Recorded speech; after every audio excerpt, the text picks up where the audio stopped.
Borise, moram nešto da ti kažem. Možda ovo nisi očekivao, ali... Ne, sve u redu, volim ja tebe.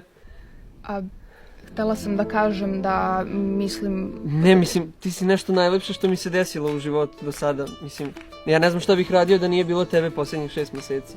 Hvala ti. Nego, šta si ono govorila, prekinuo sam te. Ništa. Borise? Borise? Da, kaži. Moram nešto da ti kažem. Ja ne mogu više ovako. Mama! Ćao, mama, da. Da, ja sam dobro. A vi kako ste? Evo, ležimo Mina i ja ovdje malo. Na krevetu. Da, tu je odmah ona do mene. Evo. Dobar dan. Mina, dušo, zovem samo da ti se zahvalim što se tako lijepo odnosiš prema našem Bokiju.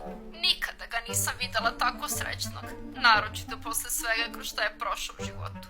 Hvala ti puno što mu pomažeš i što si uz njega. Da, hvala vama. Nema na čemu, jedva čekam da dođete kod nas, da lepo proslavimo. Proslavimo?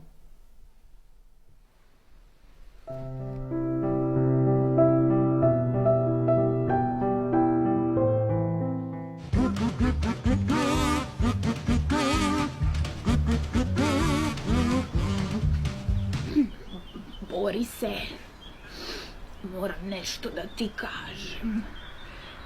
Ja mislim kako mi nismo na istom.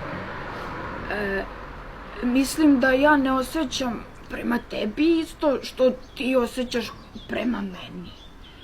Zato bolje da raskinemo dok još ima vremena.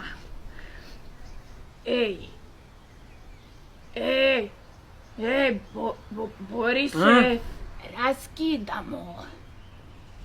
Volim ja tebe, ljubavi.